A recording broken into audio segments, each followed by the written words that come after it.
প্রাতঃভ্রমণ দিয়ে শুরু করেন দিন। সকাল থেকেই শুরু হয় জনসংযোগ, কখনো হাতে তুলে নেন রুল, কখনো ত্রিশূল।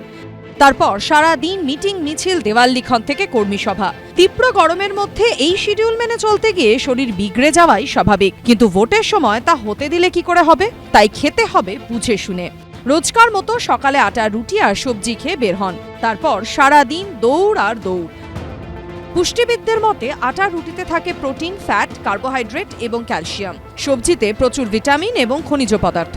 কাঁধে দলকে জেতানোর গুরু দায়িত্ব। সুস্থভাবে তা উতরে দিতে হালকা খাবারেই ভরসা রাখছেন বর্ধমান দুর্গাপুর লোকসভা কেন্দ্রের বিজেপি প্রার্থী। দুপুরে খাওয়া কখনো দলীয় কর্মী সমর্থকের বাড়িতে, কখনো ভরসা হোটেল। গরমে নিরামিষ খাবারই পছন্দ করেন দিলীপ ঘোষ। পাতে থাকে ভাত, স্যালাড, পেঁয়াজ পোস্ত, শুক্তো, শাকের তরকারি, পোস্তর বড়া, ডাল, করলা ভাজা। মাছ খেলে পছন্দ করেন কুচো মাছ। আমি সাধারণ খাবার খাই, ডাল, ভাত, সবজি, শুক্তো খেলাম, আর এখানকার বিশেষ পোস্তর বড়া খেলাম। মাছ মাংস কিছু খাই না। ওরা বললে একটু মাছ খাই, আমরা ছোটো মাছ খাবো, নাহলে ডাল ভাতই খাই। আজকে মাছ খেয়েছেন? না, নিরামিষ পোস্ত খেয়েছি। পুষ্টিবিদদের মতে ভাতে থাকে শর্করা ও ক্যালোরি, স্যালাডে থাকে ভিটামিন, খনিজ, ফাইবার প্রভৃতি উপকারী উপাদান। পেঁয়াজে পাওয়া যায় বিভিন্ন রকমের ভিটামিন, প্যান্টোথেনিক অ্যাসিড। পেঁয়াজ শরীরে শক্তি যোগায়, হার্টের কার্যক্ষমতা ঠিকঠাক রাখতেও সাহায্য করে। পোস্ত শরীর ঠান্ডা রাখতে সাহায্য করে, থাকে অ্যান্টিঅক্সিডেন্ট।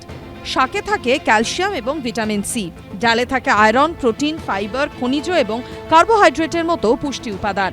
করলা ডায়াবেটিস নিয়ন্ত্রণ করে এবং রোগ প্রতিরোধ ক্ষমতা বাড়ায়। মাছে থাকে প্রোটিন, ভিটামিন এ এবং ক্যালসিয়াম। এসবের কারণেই সুস্থ থাকে শরীর, মেলে শক্তি। শুধু নিজের শরীর সুস্থ রাখাই নয়, অন্যদের সুস্থ থাকার পরামর্শও দিয়েছেন দিলীপ। সমস্ত মানুষকে বলবো যে রোদ্দুরে কমতে কম বেরোবেন না, আর কোনো বাইরের জিনিস খাবেন না। দই খেলে বাড়িতে বানিয়ে খান, আর সাদা দই শরবত খান, আম পুড়িয়ে শরবত খান, বেলের শরবত খান, কমপক্ষে লেবু জল খান আর নুন দিয়ে, তাহলে শরীর ভালো থাকে। নাওয়া খাওয়ার যখন নির্দিষ্ট সময় নেই, তখন শরীর সুস্থ রাখাটাও একটা বড় চ্যালেঞ্জ, আর সেই চ্যালেঞ্জও নিয়েছেন দিলীপ ঘোষ। মনোজ বন্দ্যোপাধ্যায়ের রিপোর্ট, এবিপি আনন্দ।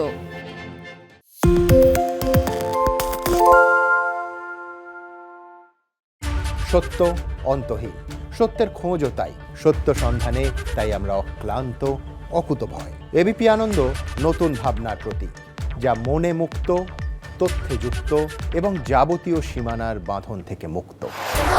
সীমা না শব্দটির মধ্যে লুকিয়ে আছে মানা শব্দটি, যেন চোখ রাঙানি এক অদৃশ্য বেড়াজাল, যা আটকে রাখে আমাদের এক ছোট্ট গণ্ডির মধ্যে। একমাত্র সঠিক খবরই গড়ে তুলবে এক মুক্ত সমাজ। সেই জগৎ গড়ার লক্ষ্যে কোনো সীমানার ঠুকুটি আমরা মানব না।